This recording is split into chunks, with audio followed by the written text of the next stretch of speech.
I think they said that tequila company started this, or you know what I mean? Perhaps, Somebody, yeah. some Tex-Mex place.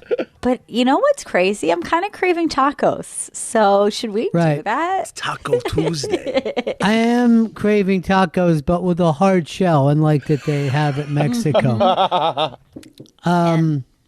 I've seen Joe Les talk about he thinks Tex-Mex is better than Mex.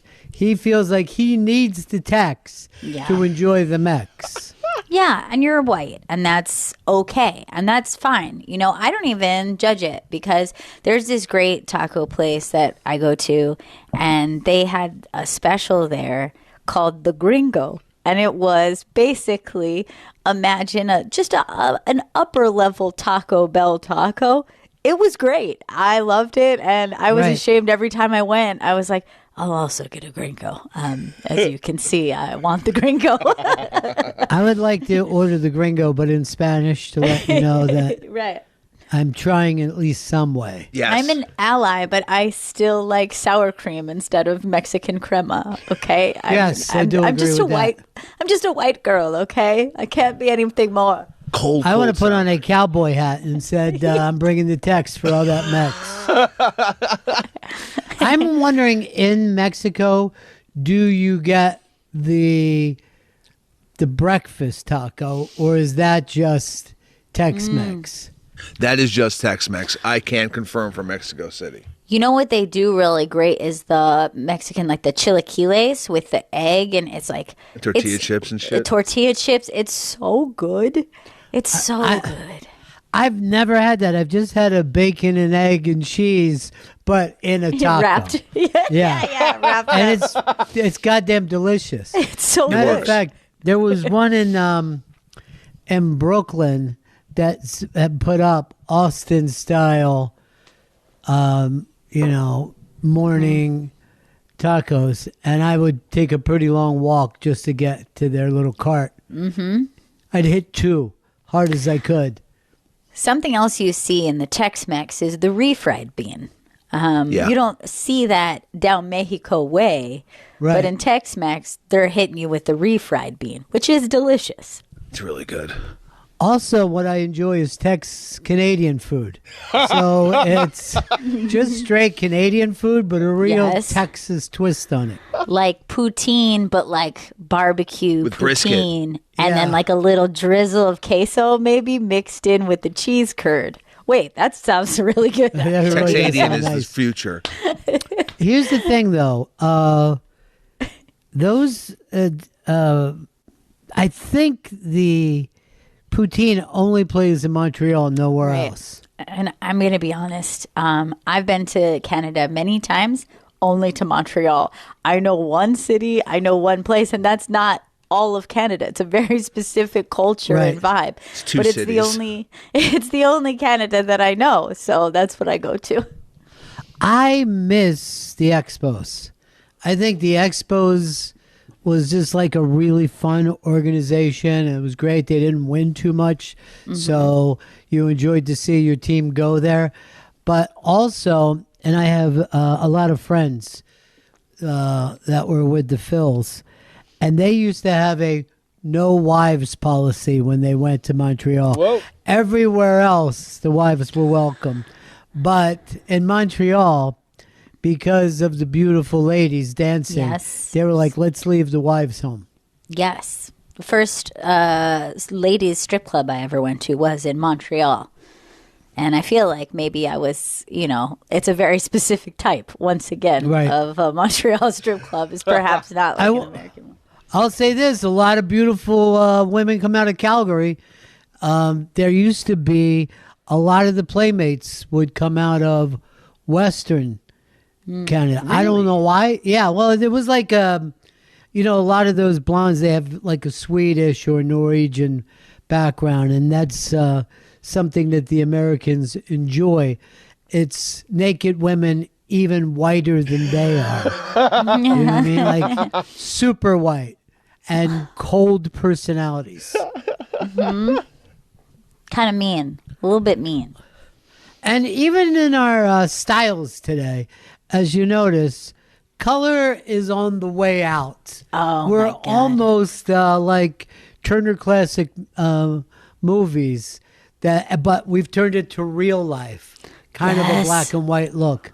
You know, over the weekend, Bronx Omi sent me like an article that was about that Wait, very can I thing. guess?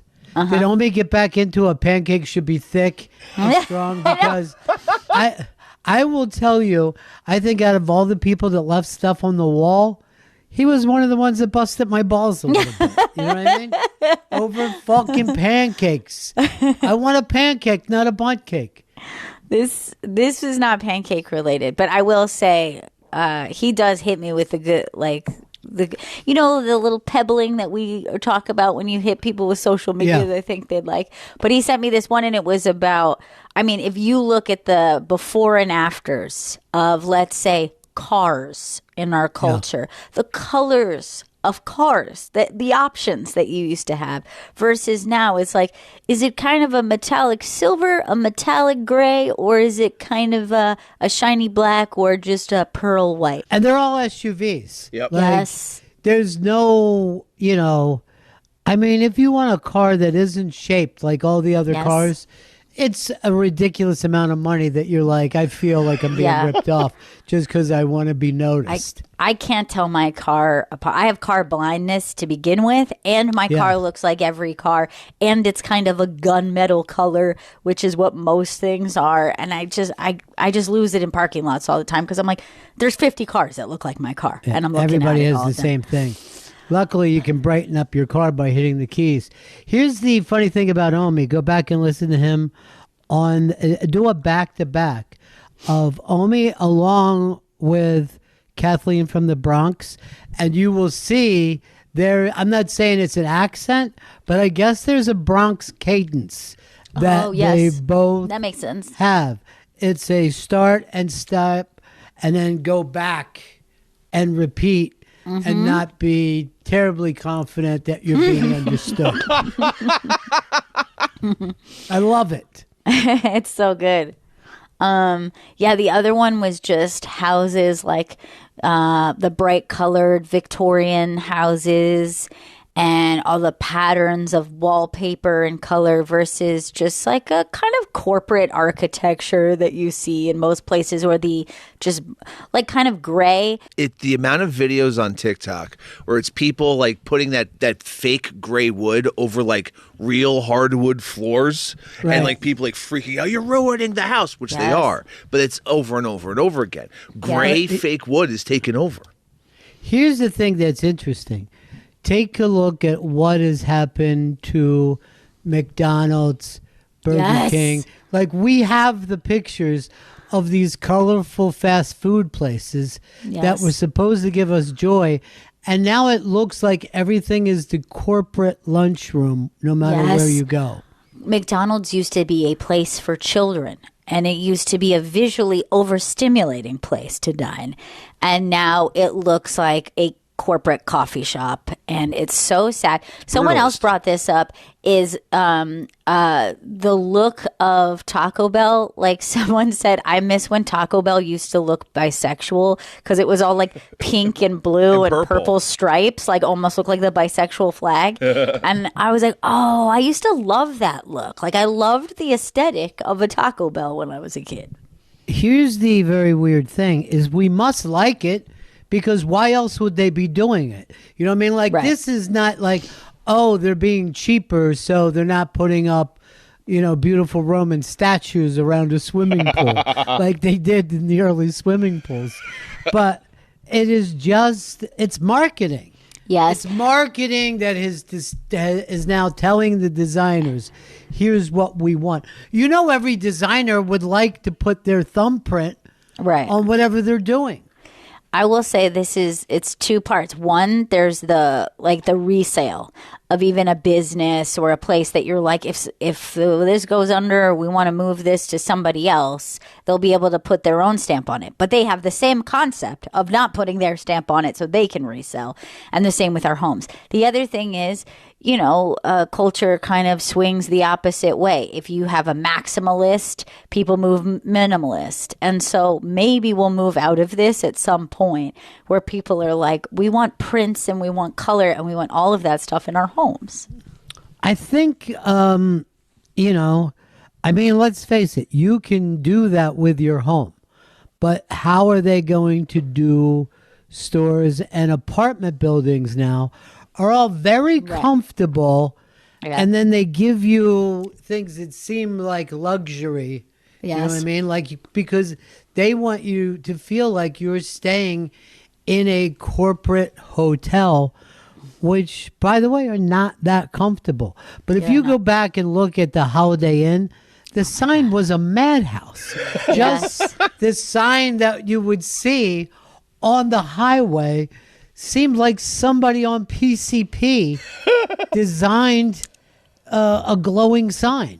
And the hotel rooms, the design of the hotel rooms were like grandma comforters with like ruffles at the bottoms, like really busy floral prints on them and stuff. Now they're like simplistic, very like you could be anywhere. This isn't grandma's house. Don't worry. You're not at grandma's house. If I were like doing a marketing campaign for a corporate hotel, I would just put up, it's a place to jizz with no judgment from our mates. That's wonderful.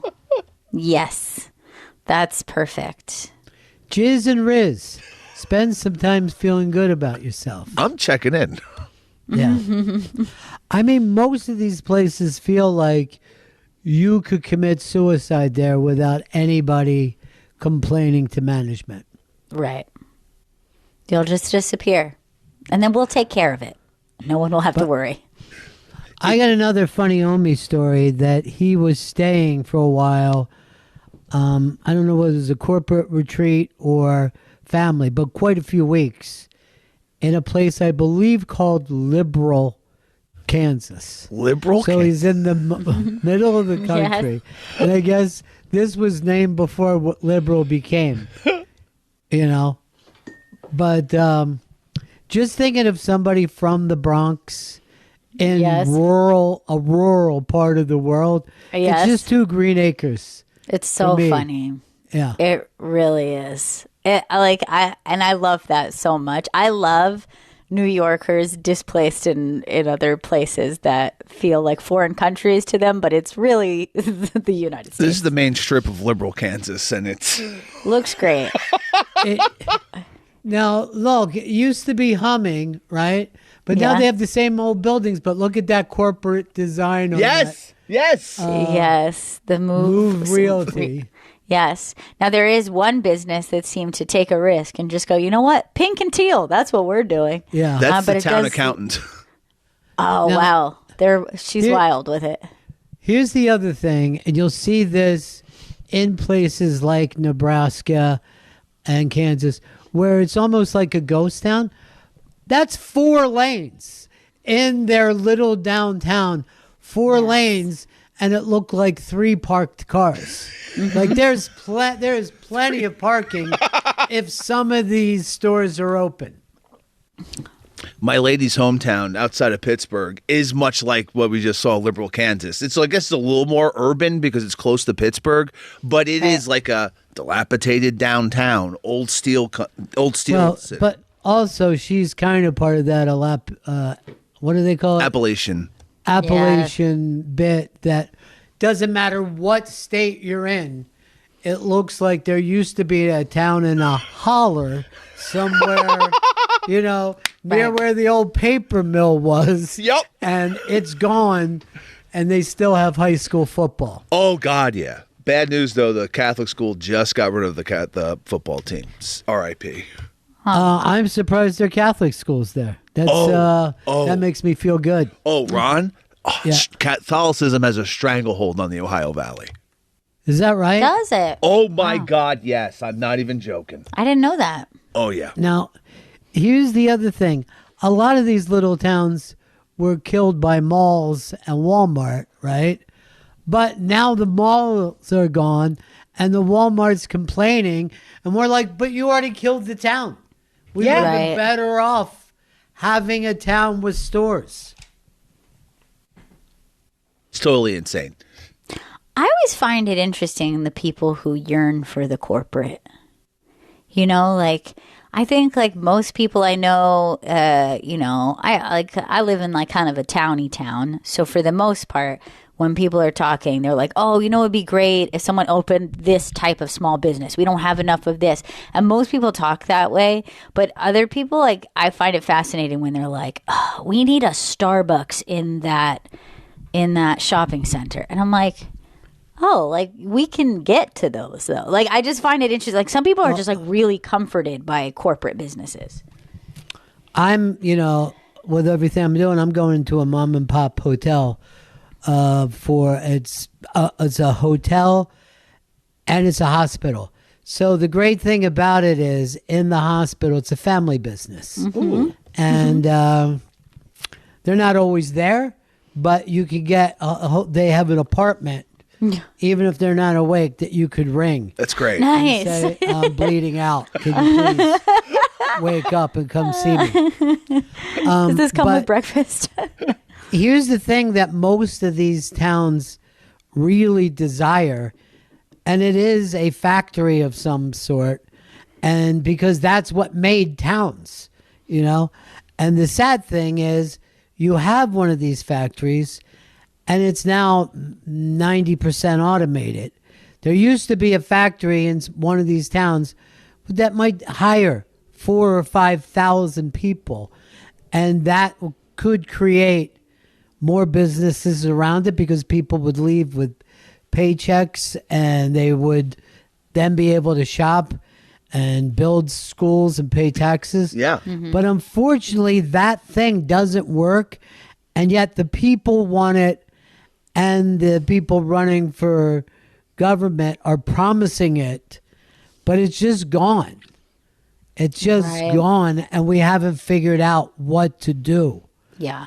Now we're thinking data centers is the way to go, but they also don't hire many people, and they're gigantic. They employ like, I don't know, a dozen people, if that. Well, like when it's up and Wow. running, sure, it creates jobs to build them, and they're gigantic. They're just obnoxiously large. But once it's up and running, it's all automated. It's just a giant cloud fucking service. Yeah, and I don't know how many jobs even to build it because they're just big squares. Like you don't really need. They're prefab. We don't need Yeah. Windows. I know that. You don't. Windows are a thing of the past, Right. but We just they need do one door. use up a lot of local water Yeah. Yes. and electricity. Yes. Yeah. The fuck? What is this weird ass world we're living in? It doesn't make a whole heck of a lot of sense. Can I give you another thing that Omi sent me? Yes. So he sent me this neighborhood in China, and I would say it's very looks kind of like a upper middle to upper neighborhood, right? Think almost gated community style. But instead of almost shared backyards or something, the whole neighborhood is set up that a pool runs throughout, and you could swim through your neighborhood. Imagine back alleys, but the back alley is long pools that connect you so you could swim past your neighbor's house. Well, It's one giant pool neighborhood. it's what we would call in the water park world a lazy river. Yes. Now, here's the problem. Suppose I wanted to swim and, do a little shopping. I'm soaking wet. And what do I have? A bag of a change of clothes? That's crazy. That's a very good point. You're I have to go shopping. I'll just put, I guess, all my stuff on this raft and then and then paddle home. And also, how much bird shit is going to go in there? How many leaves? Yes. Who's I mean- cleaning this fucking stupid giant pool? I love that, like, most of the things that I saw in the comments were people really worried about the maintenance fees. They go, those maintenance fees are going to be insane to live in that neighborhood. It's if they're doing expensive to keep a backyard pool, right, let alone a pool that runs through the neighborhood as if Yes. Venice was going to stink of chlorine. yes, Yeah, how much are they spending on chlorine? It can't be cheap. And it's not that good for you yeah. or the environment. That part too. it's not great. Dogs and squirrels are drinking. Oh, the No, chlorine water. no. This is terrible. This is a terrible idea. Town in China. That I can't remember the name of. It did look And really most of cool, those though. people probably just were pushed there. They don't even want to live there. You know what I mean? They were just, holy shit. Is that crazy This looking? is Isn't it nuts. wild? That's much more pull than even I expected. And in between every single one of these is like the pool goes through. See how it's almost like alleys in Yes. between the homes and stuff too? Would you want to live in like the main large pool area or down an alley? No, alley pool, please. I definitely, because you want privacy. Because then you're like, you could swim to the bigger side of the pool and enjoy, but then you could also like your little corner place. I like that one better. Look, do you really want people swimming around 2:30, 3 o'clock in the morning? Hi, Ron. Just swimming past your window. Water's great today. Come on in. Sir, I'm having my coffee. Leave me alone. I certainly don't want to live there, but I would Airbnb there in a heartbeat. Oh Yeah, me too. That would be so fun. This is definitely a May the 5th be with you Yes. idea. You know, because this seems like weird water world sci-fi Does. taking Yeah. place. It Are really you does. allowed to have a wave runner and just be cruising around, That would be so fun. running over people swimming? Go to my friend's house. I would just name that neighborhood the Wetlands. I also feel like I'm anxious with the children, the babies and things. It's nerve wracking. Yeah, It doesn't well, feel they're gonna safe. have to learn to swim very, very early. You have to. You must. Yeah. Because this is a pool hood. Wonder how deep it goes. It's You know- 75 feet Oh deep my in God. certain areas. I feel like we can't possibly be more than like chest deep level. Like I don't think we're deep diving in these pools. Like these can't be like big trenches that they've dug out. But here's the thing. Instead of having dogs, what if everybody just had a dolphin? That'd be Oh, awesome. so fun. They are Go swim- horny though. Go swim your dolphin. You haven't taken her out all day. Did you just say that the dolphins are horny? Yeah, remember that lady that a dolphin that was erect jumped up on her? And I think that happens more often than we like to admit. That's a fanfic that you were reading, Chris. It wasn't. It was a real video. Fan Also, fiction. can I just say something? I feel like all animals are horny, and that's the whole thing of it. No, but True. see, all right. This is what I've always. This could be a myth, but as I've read it, dolphins are one of the few animals that have sex just to have sex, as opposed to just to procreate. Etc. There is a couple of those. I think a couple species of monkeys that they're like, oh, they do oral, they do anal, Hell they yeah. do gay shit, they do straight shit. They're just like enjoying the act. I will say this. I've never seen animals doing oral. I would. Yeah, I mean, this is a species of monkey that is like really into oral for some reason. they I've seen a lot of them smell asses, Yeah. Oh yeah. but Yeah. I never saw them just doing yeah, straight up oral. I don't I want to would- look it up, but I do remember hearing there was some type of monkey. But I don't want to Google I- that right now. I don't. Yeah, I don't don't feel know like if it. I've ever seen dogs even attempting a 69, but No. you think they would want to. No pictures for us, Chris. No don't pictures, but I even did- show me a picture of No, that. 0 pictures. But I did Google animals that perform oral sex, and Yes, you're on a list, man. a This list is of why curious people: lions, dolphins, and some captive bears. But only captive bears. Only captive bears, according to this They quick got search. they're bored. Oh, they and had fruit to bats. Fruit bats will give sloppy toppy. I love a fruit bat. I think they're one of the cutest animals. They're so cute. They're like little puppies with wings. And they're very That sounds generous. disgusting. A puppy with wings makes me queasy. Okay, look, Chris, Google cute fruit bat, and you're gonna be changed because you're thinking like the kind of snub nose, like vampire bat. They're so adorable. They're just like imagine like a chihuahua with like bat wings. They're very cute. They're very. I'm very already cute. afraid with the chihuahua with bat wings. Look at how cute. Oh my God. Look at the eyes. They're one of my favorite animals. Here's the thing. Look at them using their hands, too. They do weird. like I to don't use think- the hands. You should have hands and wings. I don't like a mammal with a wing. And I'm not even crazy about a mammal with the blowhole. I'm like, you That's were weird. supposed to rise out of the ocean, not just get a blowhole. What's this half and half bullshit? Yeah, I don't like it. That's one of the things about nature. Like when you're a little kid, you just want like something to be able to swim underwater and fly Yes. over the trees. And you're like, it never happens. Yeah. If you get one thing, it means you're not getting the other thing. I know. It's true. But the fruit bat gives us some of those things. And that's fuzzy and cute and ability to fly. And Is a do fruit bat even a bat? It is. Although sometimes people call it a flying fox is the other name, but I think that's just a cutesy name. I think it is in I fact feel a bat. they kind of look like tiny monkeys, though. Their faces, Yeah, they their do. hands. Yeah. And I remember in The Wizard of Oz, I found the flying monkeys the most frightening part of that thing. They're pretty disturbing. And yeah. there was a thing when I grabbed Toto, and this monkey did like 2 bounces and took off. And for some reason, I found the bouncing before the lift to be one of the most horrible things I've ever seen in my life. Yeah. And then even when they grabbed Dorothy and she was screaming and her legs were kicking, Yeah, she was kicking. I still thought Toto being grabbed was even worse.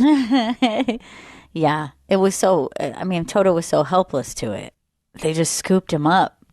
It's really sick. And then I really despise them that after the witch was dead, they acted happy because they fucking played up to that bitch. Yeah, they did. You They know what I really mean? played up. 100%. Not one of them looked skeptical. What about, And the second yeah. she's dead. What about the soldiers, the OEO guys? I mean, they were just like, you killed her. You were all in on kidnapping this child. They were imprisoning complicit. them. Yeah. And like, Well, yes, they were complicit, but here's the thing. They're humans. I get it. I've seen this fucking happen before.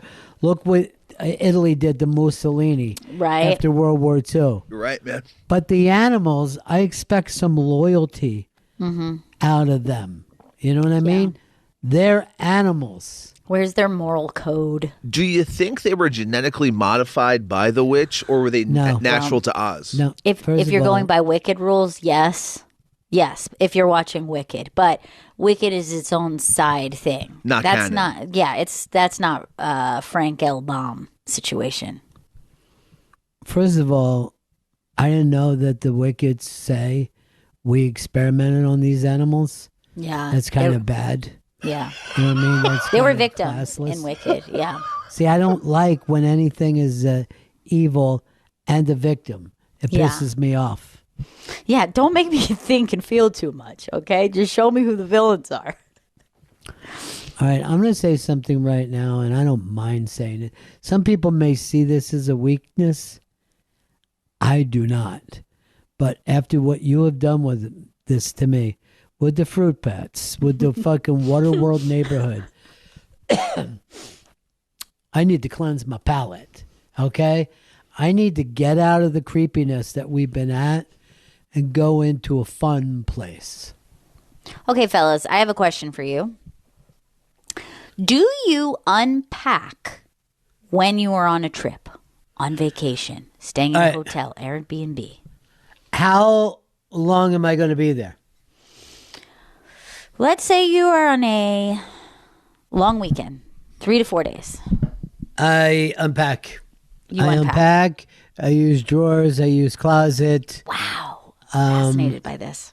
I like to spread my shit out a little bit. I love this. Wow. And before, like within 24 hours, I'm referring to that place as home. You know what I mean? Like we Yes. should get home. Yes. I want to go out and have breakfast. Should we go home breakfast first? And I want to go. Yeah, I want to go home and take a short nap. Oh my God. I love this because I feel like this is such an insight to you, even though you're my dad. I've just learned something about you. Skankfest, I unpacked. Chris Stanley, I doubt very much that he unpacked. I did, in Chris? fact, not unpack during Did not unpack, Skankfest. okay. Yes.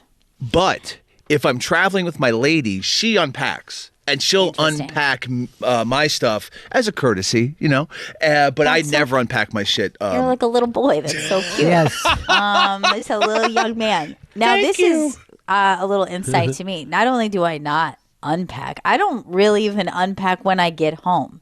I'll use I don't those like that. clothes that are in the bag for as long as they last. They may last several days, even up to a week. And I go, oh, you know where that shirt is? Still in the bag because I didn't wear it on the trip.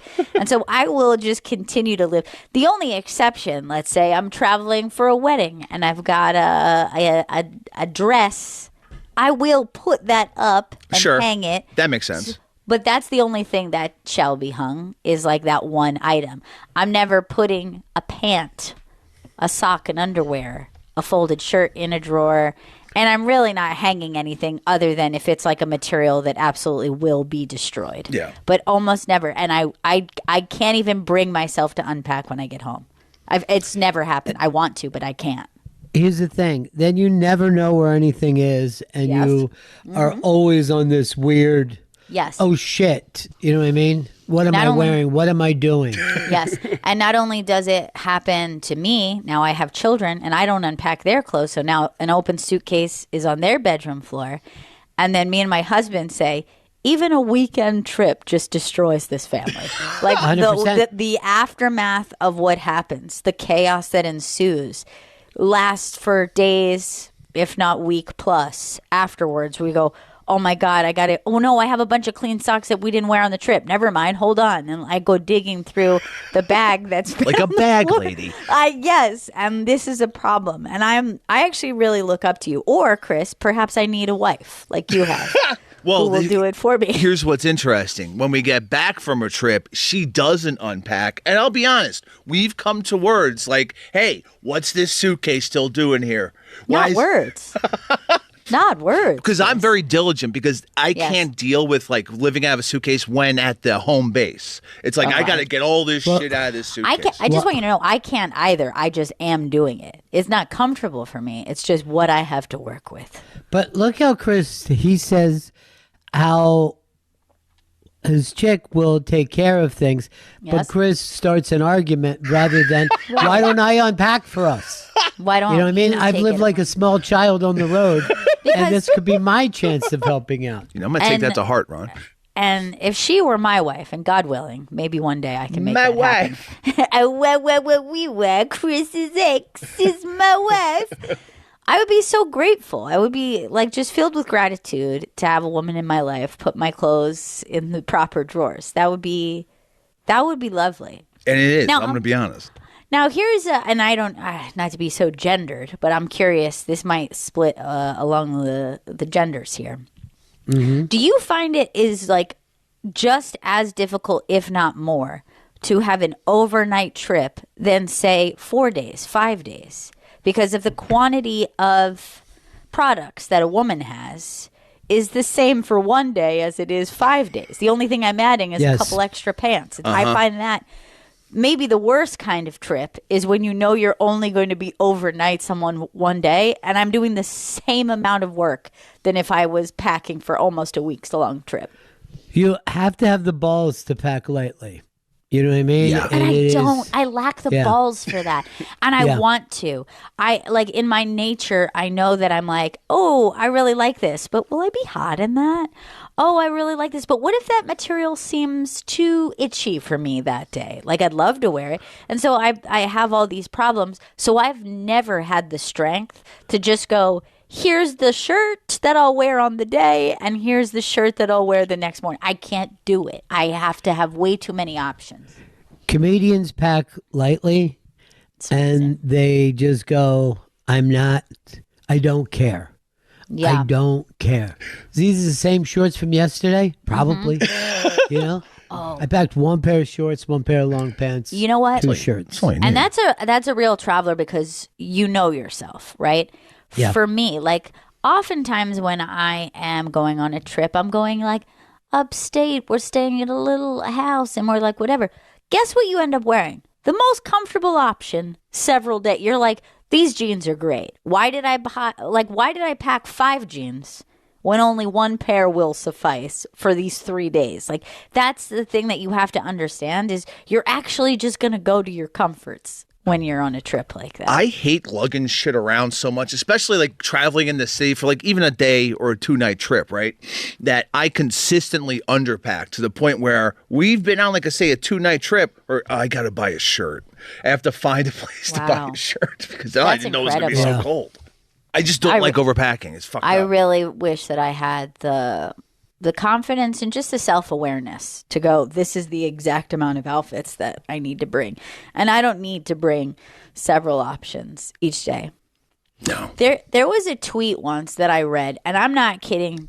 This must have been a decade ago. That I still to this day, every time I pack, I think of it. I wish I could credit the man who wrote it, but I think of it every time, every trip. And he said, does anyone else pack for a trip as though they plan on shitting their pants 3 times a day? And that made me laugh so hard because the quantity of underwear I bring for a 3-day trip would be like, I can't bring the exact amount of underwear. What if something happens? What kind of an emergency am I expecting? Something that never happens here in my home, something that never happens, and yet I'm like the panic of the idea of running out of underwear. I will tell you this. I don't think you will ever fail if you overpack your underwear and socks. Forget everything else. Right. But it's like I have enough underwear and socks. Yes. Because your jeans can be reworn. Even a shirt can be reworn. But underwear and socks have more than enough. It doesn't take up much space. Okay? Yes. I'm gonna give you a story about someone that, while this isn't clothing, I feel like it applies.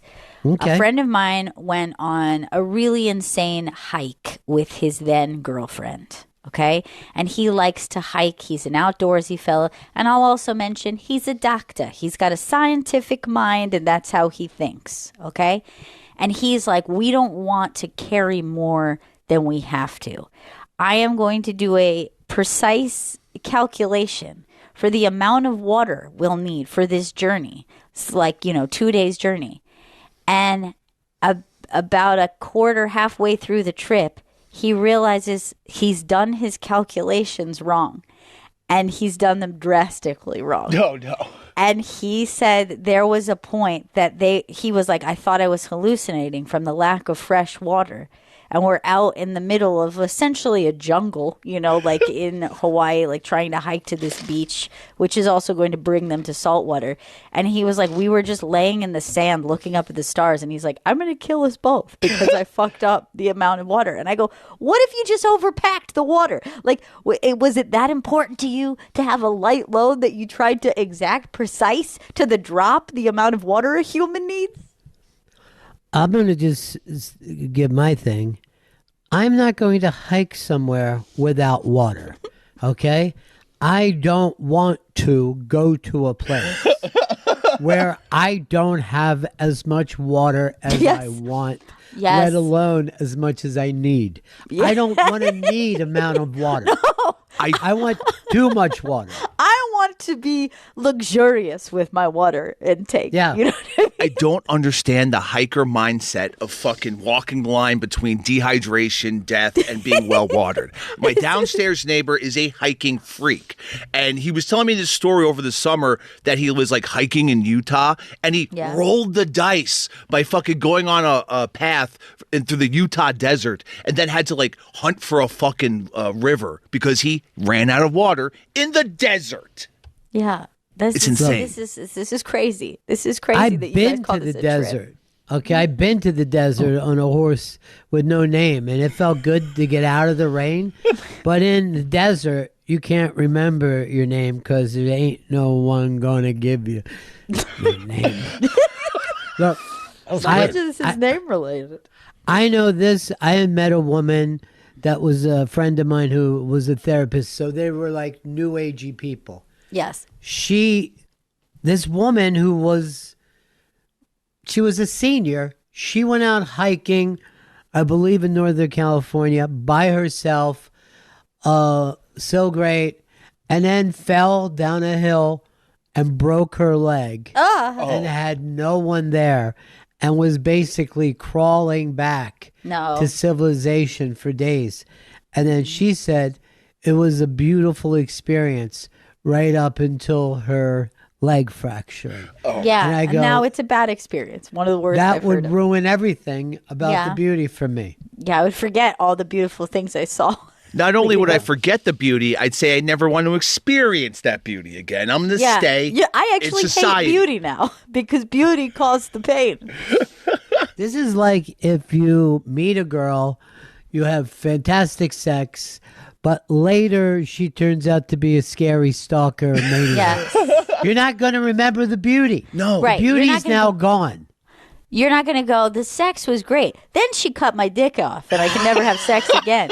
But I don't like that. I don't leading like when up that to happens. leading up to it was fantastic. And at least I have the memory of that. You just made Earl herky jerky as if someone did, Gail, cut your dick off. And he can't sit around and listen to adult conversation. Is it the visceral thought of what it would feel like for it to be severed? Just like someone had just sliced a sausage? Okay, now you got me. Just Now the you got shaft, me. Earl. Don't worry, it's just the shaft. Now, we were talking about hiking. Have you heard about this woman in Antarctica, Gail? Oh my God. Okay. There's this woman and she is solo skiing across Antarctica, right? Is this the woman you're speaking of? Yes. Okay. And I got really obsessed with watching her updates. And it's interesting because like I love watching things that I'm like, I would never do this. I don't condone doing this. And I'm actually kind of terrified. You know what I mean? Like, I don't think this is cool at all. Like if she was my friend, I'd talk her out of it.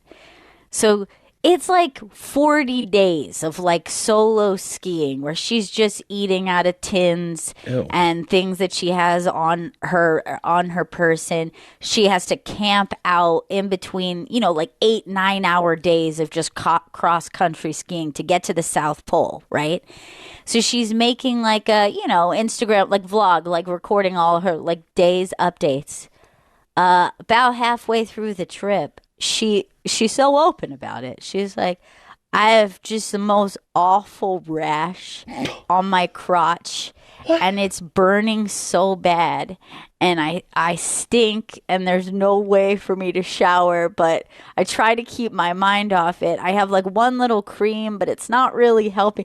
So now it's big, like then I start to watch it as an update on her crotch rash as she goes through this experience. And by the way, every day her face gets more chapped. Like she's basically like sunburned from freezing winds that she's in.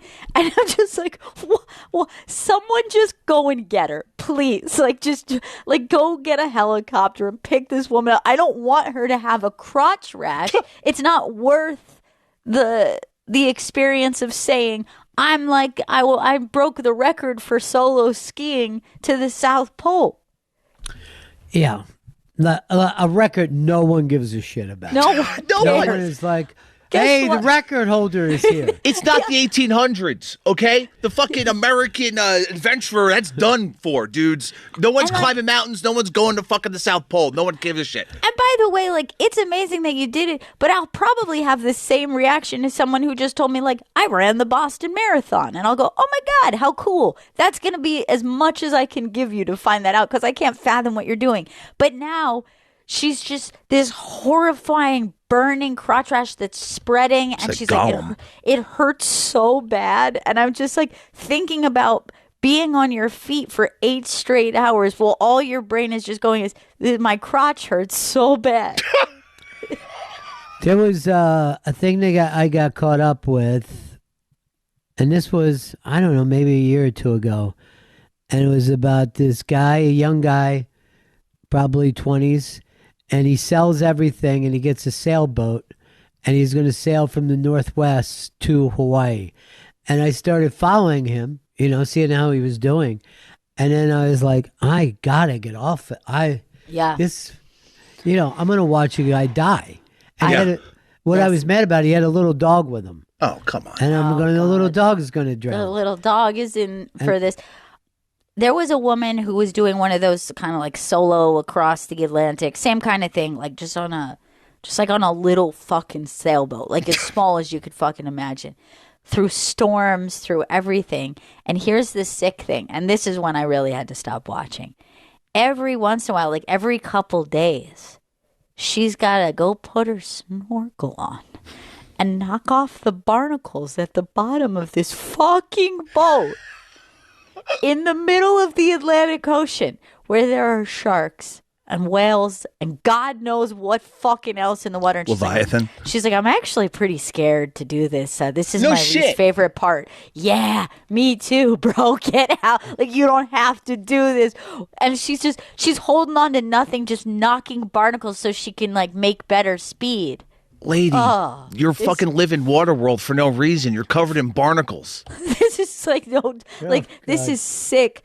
I'm like, you know how I feel about the open ocean. I don't feel good about it. And so then I said, maybe I'll check back in a week and just make sure she made it. But I can't continue to watch this because it made me so sick to my stomach that she was getting off that boat and getting in the water in just a sea of blue around her. Deep, dark blue. Not happy, friendly, look, taking a cruise to the Caribbean blue. I can see all the fish. She can't see shit. It's fucking terrifying. Something's under there. Something that's probably absolutely thousands and thousands of years old. Fuck. That has been laying in the mud, ready to come up. Guess what? Aliens ain't coming from space. They're coming from the ocean, most likely. I forgot. You're insane. Yeah, you're right. Yeah, you're right, Chris. The aliens are in the bottom of the ocean. I'll the time-traveling aliens. I'll tell you the beginning, probably, of my understanding of my thalassophobia, the deep, dark ocean. When I was a kid, you remember we went on jet skis when we were in Key West, right? And so you go out. We went out so far that it's like you can't see anything around you. First of all, just leaving was insane to me because we had to like cross paths with like a docked cruise ship, and that created such a deep, quiet terror in me to be in the water as this little tiny floating thing. I can't explain it, but it was sickening. Like, just like my knees are weak just thinking of it, right? So then we go out and it's fine because I'm having fun. The speed and everything. I'm like, okay, this is fun. I can understand what's fun about it. But I'm just watching as the land gets smaller and smaller, and I hate this. And we have like a tour guide who's taking us out, right? Like, so somebody's with us, but we're like a crew. And I believe Flipper is there, his brother Fez. Yeah, a couple people. Yeah. And then we me, were my mom, my dad, and my look, brother. she's acting like this is a nightmare. We're in Key West. They put us up in this phenomenal hotel. Then they go, please go out, on these wave runners with us. Yeah. I mean, it was just beautiful. I bet. And fun. Right. And exciting. We could open these things up. Right. And go yes, super there fast. were cruise ships there, Okay. but they weren't running. You know what I mean? We were So- good. And it was right. like being in Midtown when you went past the cruise Okay, ship. but here's what happened, right? So we're about halfway through our little jet ski excursion, right? And then the tour guide goes, "Hey, we're about halfway. If anybody needs to pee, go ahead and hop off and pee in the ocean and then climb back onto your jet ski." And I did in fact need to pee, as I often do when those situations come up. And I get into the water and I can't. I still think about it. It makes me so sick to my stomach. I feel the temperature change from like the surface level to where my feet are. And I look down and watch that like deep, dark drop off of blue. And I'm like, how fucking deep are we? And then, like, how far does this go down? Like it's almost like I felt the slight pull of the void underneath my toes. Oh. And I was like, I never want to experience that sensation ever again for the rest of my life. Get me back on the jet ski. Get me to God's country, land. Dry land Smith. What she remembers as terror, everyone else remembers as had an a great time. unbelievable, wonderful day. My brother was like, "Oh, that was the best day ever," and I'm Yeah, it like, was "Yeah, the but best remember day that of his time life." we had to." And I always like, remember that time we got off and we peed? And he's like, kind of. And I'm like, He didn't kind get of. off and pee. No one else got off and peed. We were out for a couple hours. You could have just peed in your seat, and Should've. nobody would have caught on to it. Had I known how uncomfortable that thought and the way it haunts me, I probably would have just peed on the seat. You're getting Can I splashed. It would have been splashed away. These people were so wonderful. They were treating us as if we were Lionel Richie. You know what I Yes. mean? It was Wow. just like we were just getting Do you remember? food and beautiful. Love that. Like, there was a shower in the room that had like the water was coming to you from 7 or 8 other Oh, places. yeah, I sick. You remember could that. turn Love on the it. fucking steam. They had this soap. Everything about it was like being like just a constant orgasm. And yet she remembers it as this horrifying day.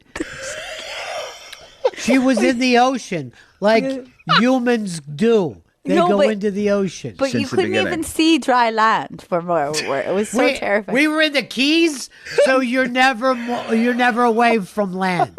It's just constant little far out. islands. And then, wait, can I tell you this? This was also a favorite memory. There was a very specific rule, very similar to the don't cross the streams kind of situation, where he didn't want everyone, like, you know, kind of in and out. And of course, the second we got to open ocean, Flipper and his brother just immediately started crossing the streams, and we're screaming, "What are you doing?" Then they got big trouble. It was like, "I told you not to do that," but they were like bobbing and weaving in and out. I've seen that on Below Deck. And he did It's not very like much that. of a blow deck vacation. That sounds fucking amazing, man. And all this took place because I had to do a 1-hour show. You know what I mean? I had to do a 1-hour show. And we were fucking living like Jimmy Buffett for 3 days. It was. That's awesome. It was true. God damn. That's really funny, though, that you remember this as scary and horror. was We couldn't so- see land. Oh my god, it was so terrifying. And We that were cruise actually ship- going in through the mangroves and stuff. Oh, We cool. were Yeah, that never part was far cool. away I from like. land. No, we were out in the open ocean, deep dark blue. No, we weren't. This is a now, there child's was memory. another thing. They pointed this thing. They go where the Navy SEALs train, and it was like, you remember this, Gail? It was like 2001: Space Odyssey. That there Oh, was yeah, this, yeah, this yeah. black Oh, cool. tank that went up in the middle of nowhere, and they trained in it. And we're like, oh, that's fucking wild. And we're like, and then where do they stay? Key West. People are like, no one ever sees them. Really? We know they're here training, but we never see them in town. We don't know anything Weird. about them and what they do. It was like so fucking cool. Everything about this was incredibly cool. Meanwhile, Gail was in a catatonic state, crying and peeing. I was like the little boy in The Shining. I was just like shaking. And you know what was like amazing about that? None of us had cameras. None of us had phones No. with Yep. us. We don't It was have a all picture pre from that. it. Yeah. There's no picture, but we have two separate memories. So funny. You know what I mean? Yes. Mine is being in paradise. Yeah. Yes. And Gail's is exactly the Hellscape. opposite. Water. Yeah. But she was like so little. She was on the Wave Runner with her mom. Yes. I had Miles with Yeah. me. Miles is having the time of his life. Yeah. I'm letting him drive. He's fucking Oh, cool. screaming the whole time he drives. You know, he's That's just awesome. open his Yeah. thing up. Even Fezzi was being reckless, you know. And He was. He Yeah. had fun. And Gail, for some reason, remembers this thing. That- It's a very, very specific fear. I Core have. memory, The open ocean. but the opposite of what was happening. At least, I mean, it goes to show everybody could be having a separate experience. Right. You know, and you could yell, Exactly. "Isn't this great?" to somebody who doesn't even think that it's good. Right. I remember I have a memory like that. It was like there was a situation where I was at a very fancy wedding, okay? And it was like kind of an outdoor wedding, and so much so that there wasn't a lot out, so everybody had to take buses in to where like the tents were and like in the Yeah. middle of this beautiful thing, and it was gorgeous, blah, blah, blah. At the end of the night, the wedding goes very late, and at the end of the night, the buses don't show up like they're supposed to, okay? Oh, that's bad. And it's like this, it's a beautiful night, it's kind of cool, like whatever. And I'm having this moment where I'm like hanging out with my husband and his like family and some of his like cousins, and we're laughing. And one of the things was that the bride and the groom, their gift was that they made their own beer. And so everyone had a beer. And so we were like, hey, we all have an extra drink. Like, who cares? And we're laughing and we're having a great time. People are playing music. And it suddenly just feels like camp or something. And I look over and there's a small group of people who are in a full-on panic attack. And they're like, we've been left behind. We have elderly people here. This is not good. What is the situation? And like, they're like, I have no service. And like the rest of the group is like laughing and dancing and drinking their extra beer. And I was like, it's funny. We're having a very different experience than those people. And I hear him like finally get on the phone, like, we have an elderly woman here. You can't leave us. It was insane. Meanwhile, we're gonna live forever. Yes. Like literally that was the two extremes that was happening. And it was so fun. It was like we were suddenly we no longer was at a wedding. It was like a kegger in the woods. And it was like so fun and joyful and just like, and then a small group in full on panic attack. It was so funny. Well, when you look at Woodstock, right, it was rainy. They were wet. Right. They ran out of food. There was bad acid. Yeah. And it's remembered as one of the greatest Right. fucking experiences of all time because they just went, I don't give a fuck. The Who was coming out in just another short 14 hours. That's it. They'll be going on at 4 o'clock in the morning. You know, the people decided just to have fucking fun. Yeah. Yeah. You know, that's weird because like I took a trip with friends once to Vermont and like we got snowed in and had to stay like an extra 2 nights because we couldn't drive out. And the weird thing is, I remember that time. I don't even remember what we did on the trip leading up. It's that weird kind of like cabin fever memory. And it was fun and it was crazy. It's like a play in my mind, like the things that happen and conversations. And I was like, I actually only remember us being stuck and those moments. And I don't remember like what we were doing in Vermont. Like, what were we doing? Like, why were we there? I'm sure we had something that we were doing. But it's only the cabin fever, like, kind of fun craziness that I remember. Yeah.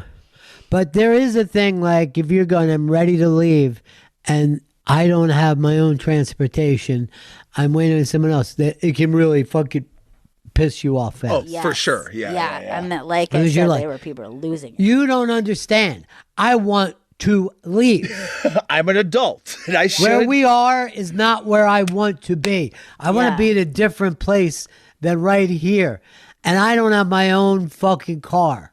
Yeah. Because I was stupid enough that I depended on you. Right, exactly. That feeling of being trapped just as a human has to be like a core fucking problem in our brains, like deep. You know what I mean? Like you don't want to fucking live like that. Yeah, it's true. But it is, or you could just be like, hey, the buses will get here when they get here, man. Yeah. Let's just crack We all- open these beers, dance out in the night, you know? We all shine on okay. Am I right, man? All right, we'll take a break. We'll be right back. It is Bennington. Faction Talk 103, it's the Bennington Show.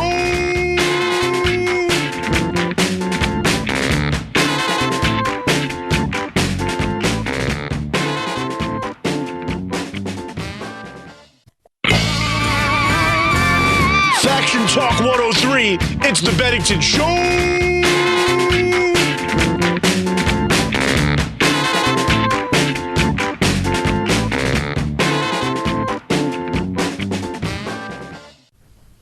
Yo, Ronnie B, Chris from Jersey, the Seated Fisherman on Instagram. Hey, I've been a fan since West 57th. I could listen to you interview a wet mop, sir. Whether they're talking about history, music, culture, literature, I'm learning something about life. I'm learning something about being a man because of you, Ronnie B. I get stuck in a bed every once in a while because of my physical disability. And you've propped me up and gotten me through a lot of shit. So cheers to you, sir. From afar, I truly do love you. And go Birds. Ron Bennington, the funniest man I know. The funniest man millions know.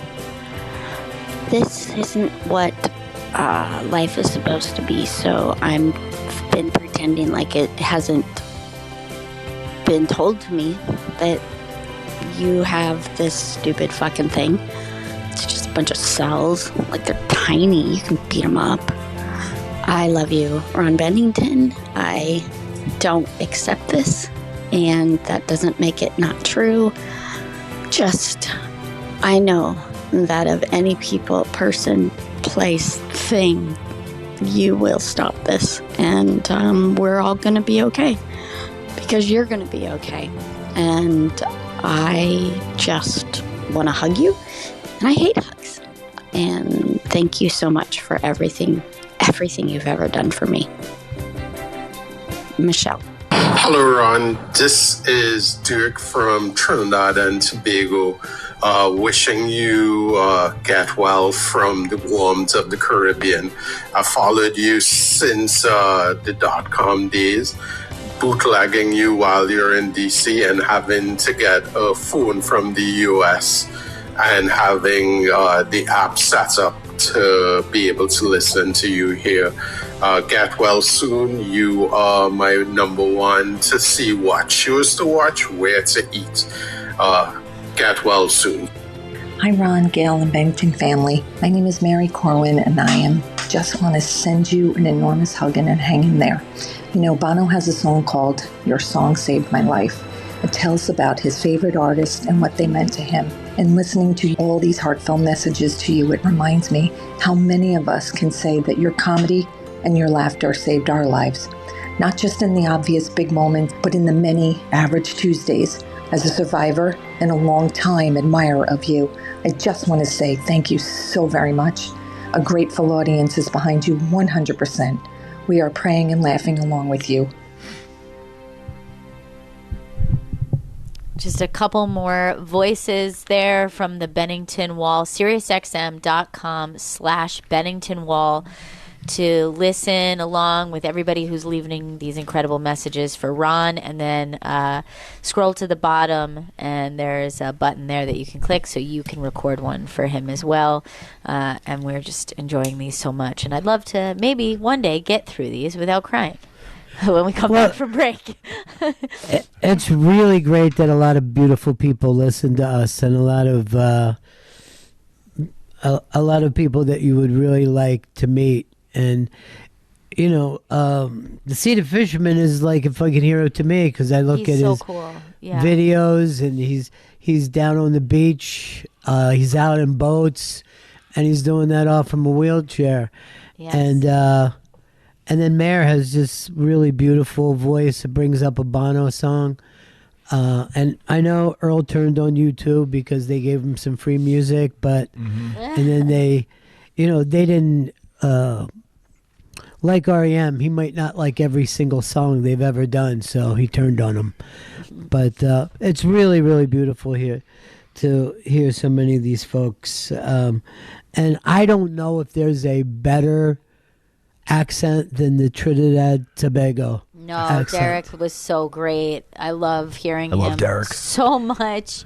Dude, I'm not going to say his last name, but he's got the perfect last name for a guy from Trinidad. Also, let me tell you something. Chris's neighborhood in Brooklyn has so much great island food. And the Trinidad food is surprisingly, it hasn't gone mainstream, No. but it's unbelievable. Yeah, it's like Little Caribbean section of Flatbush, and on like nice days, you'll just see dudes on Flatbush with full fucking barbecue setups, just smoking and grilling meats of the Caribbean variety, and it's amazing. You just walk down the street, you're smelling delicious food, and they're just selling it. But they'll be doing that right in front of a store that has Caribbean food for sale. I don't know how they get away with it. Me neither, but I'm grateful. I loved hearing Michelle's voice too. Yeah. Yeah. Maris, Love her. right? Yeah. Oh, Michelle with one L. Love her. With one Yeah. L. Yes. Yeah, it's really, really great. Make sure you guys leave one. Head on over to the wall. Check it out.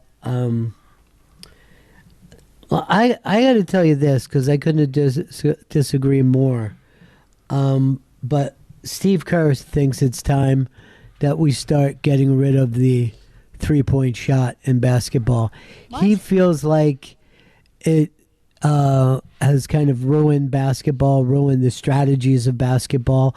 Everybody's just looking for that. And he has been the Golden State coach for what, 15 years or something? Right. Easily, yeah.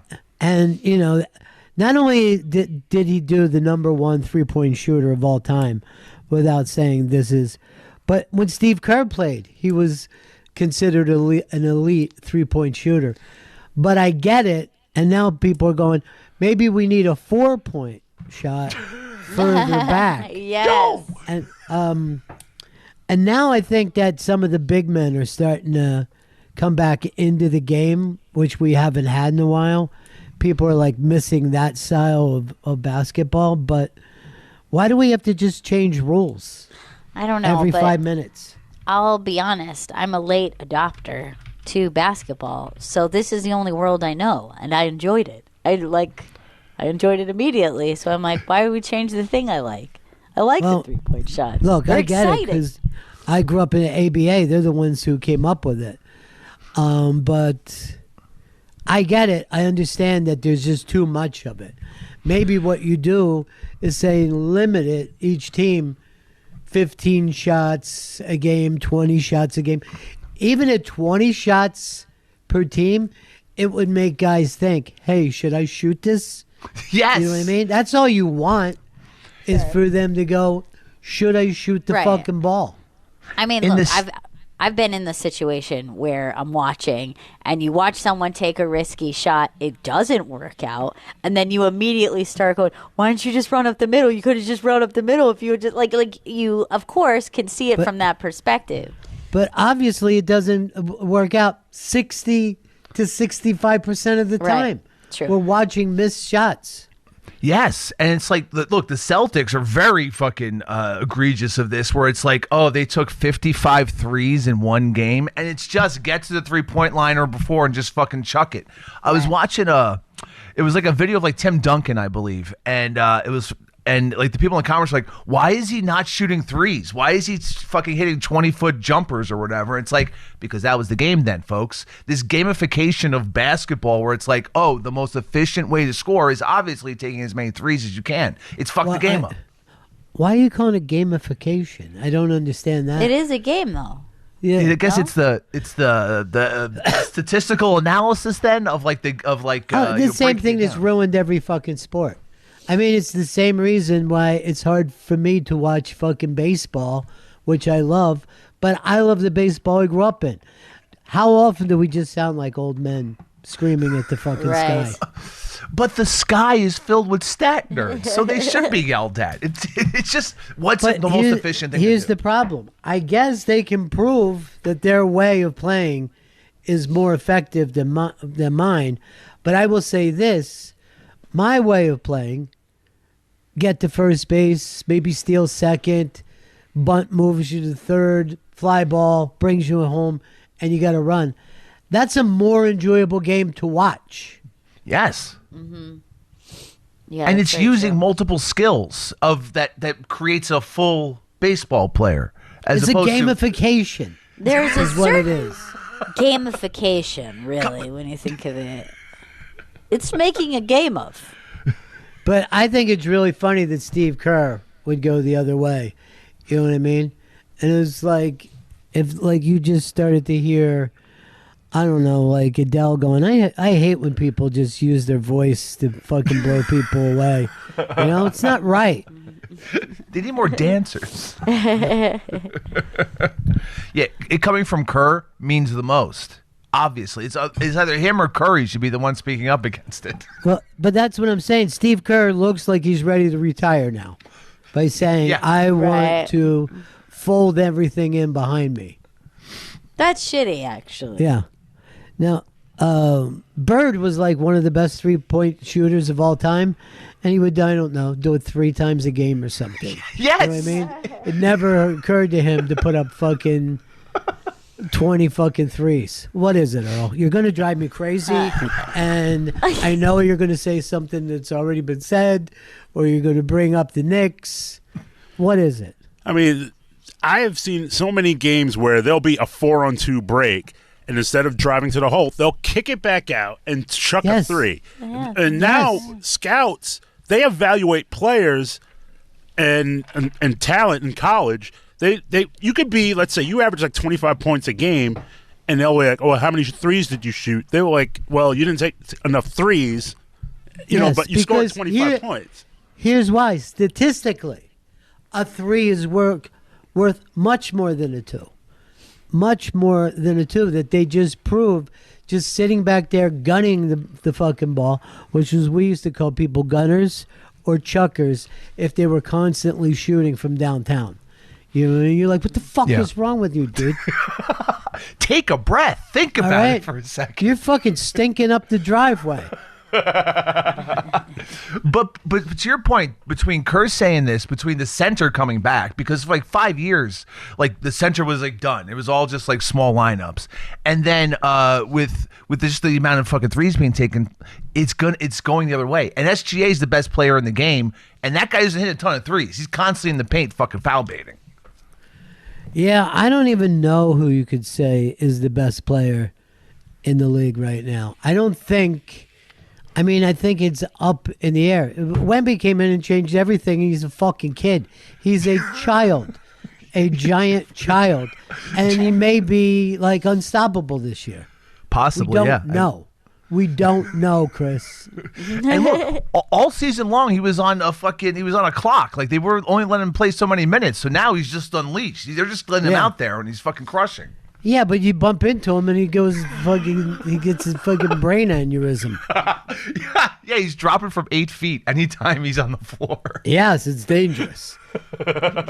He's so tall that it's dangerous. It's so thin. But I don't know if somebody said, who's the dominant person in the league right now? And I think that really, like, if anybody has a team that doesn't have at least one fucking superstar, they're like, this whole team blows. That's why, like, 10 teams tanked at the end of the year. They're like, we don't have a superstar. It's not fair. What are we doing? Oh, and this is a good draft. We can get a superstar, maybe. Like, it's fucking ridiculous. Like Cooper Flagg with the Mavs last year. And is he a superstar? He got a lot of garbage time points, that's for sure. I mean, I don't know. Like, I never know these days how long that somebody has to be around before you're going to go, okay, I'm going to legitimately give it to them. And then how quickly it falls out. You know what I mean? 2 years ago, Anthony Edwards was the face of the league. Everything. Now it's like, oh, he's on the Wolves. But by the way, a lot of people did not believe that even when it was said. You know, Sure. He kind of put it out there that he was the best. And what happened to the fucking guy in Milwaukee? They were like, Giannis? well, Milwaukee, Yes, Milwaukee of is course. now going to be the first of their 17 fucking championships. And now nobody brings up Giannis's name. No. I mean, look, they call him derogatorily Run and Dunk Man, which is a pretty good nickname and is kind Why of is his game. that? Yeah, it I mean, sounds we good just to sat me. around it. Yeah. That I used know. to be like a thing. You know who else used to be Run and Dunk Man? Michael Jordan. Yeah. Yes. We didn't mock saying. him for that. But now he's getting mocked for it. I saw a thing with Rick Barry who played in the 70s, right? And I never saw a guy in his 80s so physically confident in himself, right? So they said I couldn't play with these guys? Bullshit. You know how much better if I would have been if somebody would have fucking taken care of my nutrition and my standards? He goes, I would have fucking dominated these guys. He's like 82 and he's walking around like I love the smell of napalm in the morning. I love that. That's awesome. He probably had a second job, right, in the off season. I mean, these guys are just fucking training. It's really weird how many of those guys had to keep work. Well, first of all, in those days, you had to catch a standard fucking airplane to travel. You know what I mean? Like Right. Kareem used to, until like finally the Lakers got their own fucking thing. He would have to just go and sit in first class. It's fucked up. And you imagine you play a game, you're going to have to catch a red eye, you know, to get to fucking Portland. Right. It's insane. And once they got off the plane, what were they doing? Throwing a medicine ball to stretch? Like, what the? If they even stretched? I mean, these guys are jumping off. You're going Yeah. too far now. Medicine ball. Really, really. With their curly Q mustaches that they used to have. It's really funny. They look great. He's just wearing long underwear. Yes. On a giant bike with Stripy, a giant wheel. long underwear that goes well over the belly button. It's actually a very great look. Yes, it I've is. always really liked Masculine. that. It looks kind of sexy, Yeah. actually, now that Yeah. I'm describing it. It smells. You look like you're wearing a lot of cologne. Right. You look like John L. Sullivan. There was like a movie that was about old time boxers and stuff called Gentleman Jim, about Gentleman Jim Corbett. And they would show John L. Sullivan. He would have a job like in theater, and they would just have him playing a guy who had an axe and was just hitting a big fucking log until it split. And people would buy tickets to watch, and it would be just like watching Mike Tyson do some, you know, things. The weird thing is there's a guy on social media who does that, and it's like sexual in nature. It's like a lot of women fans, and so like he'll take off his like shirt, and he's just chopping wood and grunting, and women are like obsessed with it, and like he has a wife who's like recording it, and they're like, all Dude. right, if this is what you guys are into, yeah. for sure.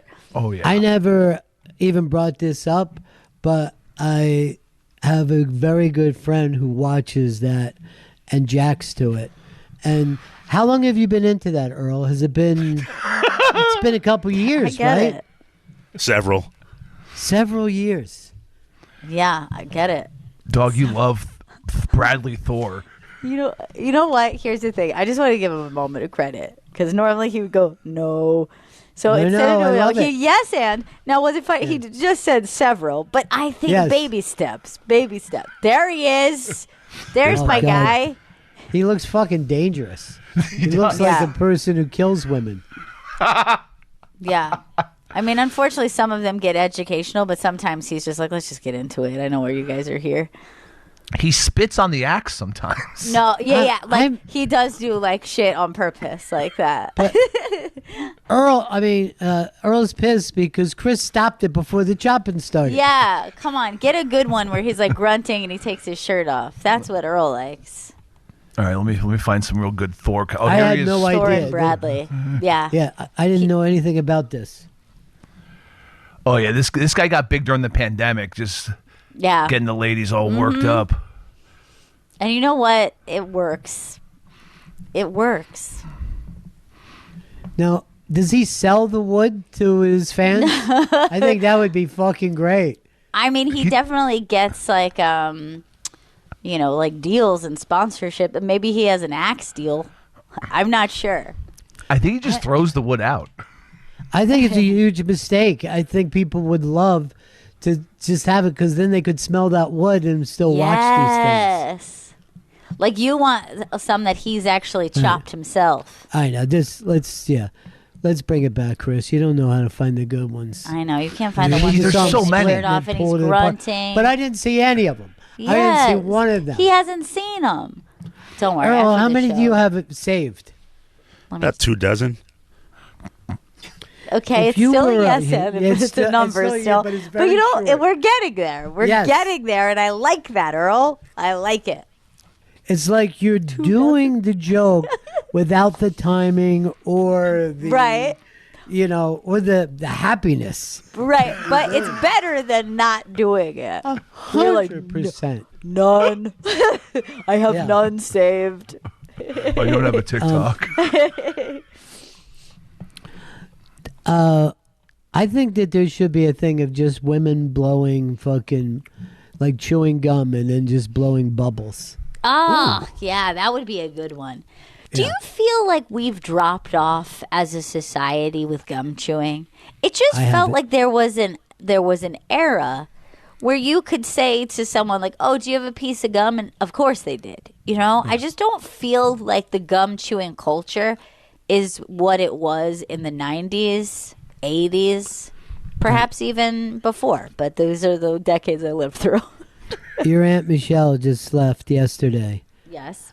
The amount of my trident that she went through She's a gum chewer. was packs and packs and packs. Matter of fact, when I think it was Frankie was little and I was chewing gum, and then she's like, Frankie goes, "Oh, you're like Aunt Mishy." And I'm like, "What do you mean?" Yeah. And she's just like, we're the only two people that she's ever seen Right. chew gum. I used to be big into chewing gum You and still Trident. are big, Chris. You're way waysrace.org. God damn it. Then they discontinued the flavor I liked, which was Trident Cherry, and I just couldn't go back because I was addicted to this gum. Chris Stanley, I've never felt closer to you than I do right now because I miss Trident Cherry so much. Why? It was perfect. Cherry's the favorite fucking flavor of everything. It is. But it was something special. There's other cherry chews. You know what I mean? Where were the flavor scientists they wrangled for the Trident Company who banged out this cherry flavor is a god because it was delicious. I was always a big cinnamon gum fan. As a kid. And the Yeah. last 3 times that I did it, my whole tongue went totally raw. And I think I've developed maybe a food allergy that I didn't have before. But I keep trying to go back because I loved it so much. But it's like the sides of my tongue feel like someone just took a razor blade to it. Duh. I feel like if you're going to do it for breath, grab a mint. I mean, it's a much better way to go than feeling like gum is going to give you a fresh smell. Sure, of course. Yeah. But sometimes it's a combo. It's breath. It's the oral fixation. It's Yeah. just like, oh no, I can't smoke. I have a Earl, feeling. you still going with the old-fashioned fruit stripes? Is that one of your things that you Oh, go through? yeah, I love different those. flavor on every fucking one. And I love the fact that the flavor goes away in 4 seconds. You're like, That's oh, all that's gone good. now. Oh, it's gone. You don't have the sugar, you don't get the staying flavor. Right. You really want to just basically chew on a sugar cube. Yeah. And that's the way to go out.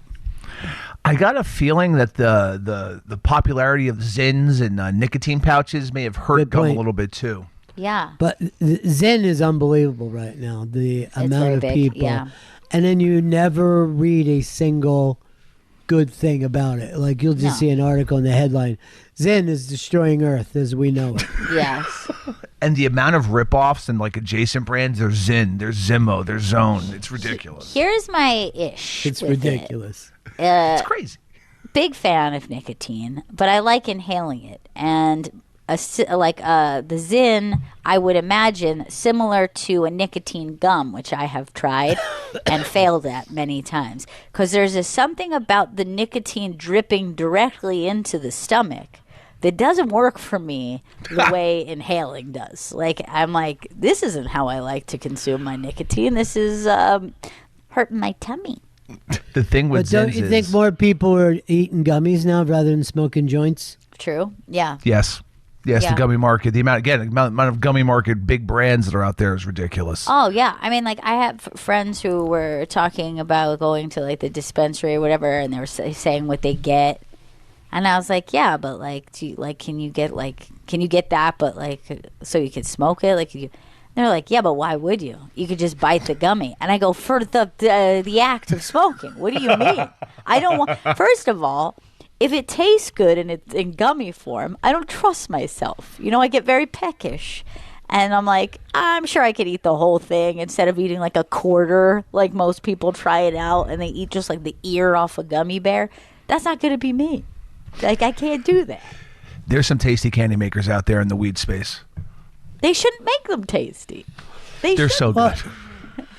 Here's the other thing they'll do, like the restaurant, and you're like, oh, you can have weed fucking appetizers, and then weed salad, and then a weed entree. And I'm just like, why don't you just smoke a joint and then go in and eat good food?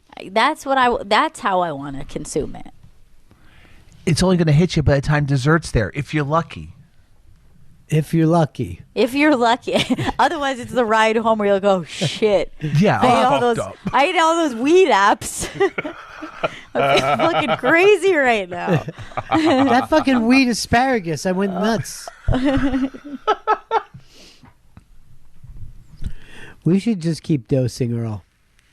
Yeah. I'm down. Earl, would that be fun for you if you never know when we were going to dose you? That would not be fun at all. Is there weed what chips? happened? The cool no, guy that was come on. going We like with the the guy and said he liked the Let me axe dose you. man. Hey, Earl, would that be fun if we just kept dosing you all the time? Yes, I would be tripping balls. I would love every second. Yeah, now we get there. That's it. Fucking Tripping. tripping balls, dude. So this guy's cool. You just realized, Earl, nothing that we say is ever going to happen. No, You know and what I mean? actually, I think dosing someone is very immoral, and I would never do it. Dude, when we were in high school, my friend Church, we used to call Purple Microdot food. And we'd always be like, I'm fucking starving. Do you got any purple food? And that would be our funny joke. And then, Right. That's good. So we all went down to Wildwood, as we would do on a weekend during the school year. And he goes, man, when I'm fucking sleeping one night, just put a couple microdots in my fucking mouth so that I'll just wake up tripping. And I'm like, I'm not going to No. fucking do that. Don't do that. That's fucking weird. It's weird. That's And weird. if anything goes fucking sideways, guess who gets blamed? Okay? The guy who dosed. The Yeah. doser, not the dosee. Also, one you're like, Dosey's never in trouble. No, of course not. And no one's going to go, oh, he wanted to be dosed. They're like, well, that doesn't make sense. Why wouldn't he take it himself? This Yes. is a weird thing he decided. No, like no one would believe you. And the doser would be punished. The Grateful Dead and their whole crew, they were notorious for fucking dosing people. Like it was the greatest thing I that hate could ever that. happen. So Bill Graham, well, of course, was much older than everybody in the scene. He was the promoter, and he was like, I don't ever want to be dosed. He would do like never eat the food, never drink a thing. Jesus. So he would only do one thing. He would open up a Coke, a can of Coke, and drink it himself. Well, they had put liquid acid on top of the fucking Coke can. And then he spent the rest of the night, the promoter, Bill Graham, on stage. Fucking, Oh, no. Yeah, playing bongos or something with the band. God. He was just like, this is fucking great. And then he swore to people, no, I was not dosed. I wasn't tripping. I just thought it would be cool to go out and play with the guys for a while. And then he also used to manage Huey Lewis and the News. And they never dosed him at all. Right. But some of the guys would make a health shake and say, isn't this fucking delicious? And you'd be like, yeah, this is great. But you wouldn't realize that it was good for you.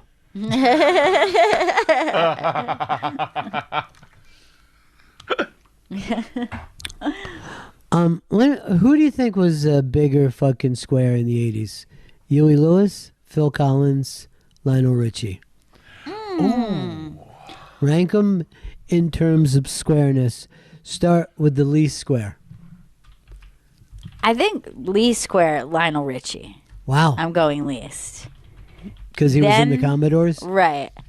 Then I'm going... Oh, this gets tricky. I'm going to say Phil Collins, then Huey Lewis. Wow. Huey is the squarest of all. I think so, yeah. Chris, what do you have?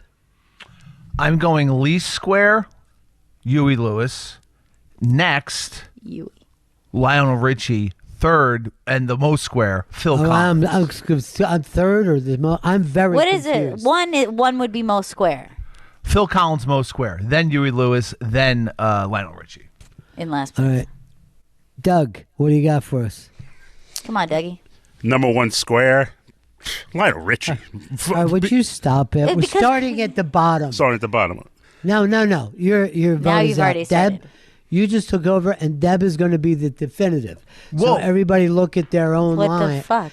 Everybody look at their own thing to Yes. see how they go up. And Earl, you're disqualified for starting at the top. As a matter of fact, I've already gotten a head of payroll, and you will not be getting a check this week. Wait, what? Good. You know what? You went, what? Earl, what's your line? Great. I never fucking wanted any money. I do this for free every day because I fucking love it, dog. All right. Deb, start at the bottom. Please square. Least square, Phil Collins. Wow. Because he's a drummer? Yeah. Yeah, all right. That works. Middle square is Lionel Richie. Oh. And most square, because he admitted it and did a song about it, is Huey Lewis. Hip to be square. Hip to be square. Yeah, he told us. All right, so we matched one, but we swapped our 3 and 2. That's where. What So about you, number Chris? one's going to get you the biggest thing. Chris, what Okay. are you? My 1 and 3 were swapped, so I had Phil Collins as most square and Huey Lewis as least, and Deb had that opposite. All right, so I'm going to say Gail is in the lead so far. Earl, what did you have? Oh, yeah, you just had the 1, and then you were disqualified, Yes. and you're not getting a paycheck this week. Sad. You can't be paid for this. Earl, how do you feel about this, that you're not getting paid this week? Doesn't matter if I don't get paid because I love doing this. But, I love. It's the stuttering that fucks you up. You You gotta started be in the defi- right yeah. energy Yeah. because you were like cool guy, like I don't give a shit. You think I fucking Yeah. care about money, bitch? And that was cool, but it was like kind of like a lack of confidence. But I liked where you were going with it. Yeah, I mean, the thought was there, but the thought was very blurry, and you couldn't even get it out there. You know what I mean? And you don't want to say the exact same thing I told you to say. You still Right. want to put Right. that Earl stank bug on top. Right. You know what I mean? Get stanky, dude. Do the stanky leg. Finally, so, Gail, I do it. think you won in terms Yeah, of the coming square up off. Always wins. Chris, you came in second, and Earl, you got an incomplete. I'm going to be totally honest with you. wanted to be complete, but I mean, could I have a chance to See, be complete? No. Can I have a we're chance? No getting- cool guy ever asked for No. a fucking chance. You can't go backwards. We're going forwards all the time. Why do you say something like, once you complete my dick? Yes. Perfect. And like, it doesn't matter that it doesn't make sense. It's a confidence Right. about that statement. If you It's like say square. my dick, Like, how does one complete someone's dick? And that's for us to, wrestle with. right? Only squares complete shit. There you go. Yes, man. Yeah, that probably makes more incomplete paper? sense. That makes more sense than mine, even. And then rank all of us as squares. But you know what I Yeah. hate? That the nerds are now considered bros. And the bros and nerds, a bro is a nerd. No one ever says that bro is fucking cool. Ron, do this. Now it's your turn. Do the square ranking of the Bennington show. All right. That's easy. All right. Okay. Coming in last, as always, Earl Douglas. Yep. And the reason why is he has a square fucking brain and there's nothing he can do about it. Really? Yeah. Okay. Now, Chris Stanley, cool as fuck. Yeah. And then you find out the books that he reads, the board games that it he really plays. is confusing. Yes. It's oh my God, what is that, Chris? God, it's his The Lord of the Rings. of the Rings. And 50th edition. I mean, this is a beautiful book, right? You're saying on there. 50th edition? That's something to brag about? Oh, Because yeah. I mean, look at the look at that editions gold. came in 50th? You Look, want to it's go for gorgeous. first edition. Oh, wait, hold on. 50th anniversary edition. Yeah. Okay, thank you. that's how you say it. Yeah. How much did they rip you off by charging you? This for shit the was books just that- printed. Is it ripped off if I enjoy it on a nightly basis? Yes. That's Oh. going to keep you from winning. But like Chris Stanley is fucking street smart, fucking cool, Yeah. and fucking weirdo nerd cosplay Catan. It makes no sense. Right. I don't know how I got to this place, but I do love board games and I do like fun shit too. But here's the other fucking cool thing about Chris is he owns it, where Earl Right. keeps his wrestling love quiet Right. until he sees Yeah. another wrestling nerd. Very true. Yeah. Chris is nerdy in a cool way. Yeah. Thank you. Yes, and he's also cool in a nerdy way. Yeah. You know what I mean? It's like Chris and David Byrne are the only people They're that, so similar. and both of them will put their right shoe on their left foot because, they're just thinking of board games. All right, and so Gail wins this one running away. Yeah. And you're happy with yours Yeah. because you like being called the cool nerd. I mean, look, it is, Matt, I am what I am. You know what I mean? And I accept that. Oh, is that and right, Popeye? I hate spinach. You should try some. Yeah.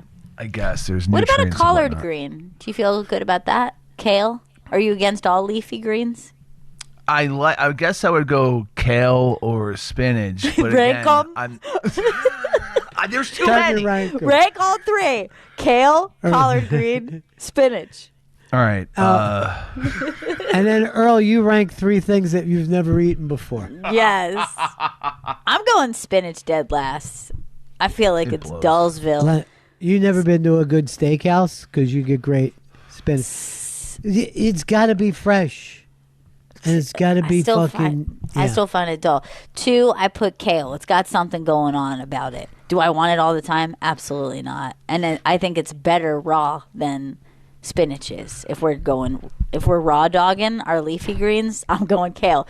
But number 1, far and away, it's the collard green. It's so goddamn good. But where are you going to get it, and what's it aside for?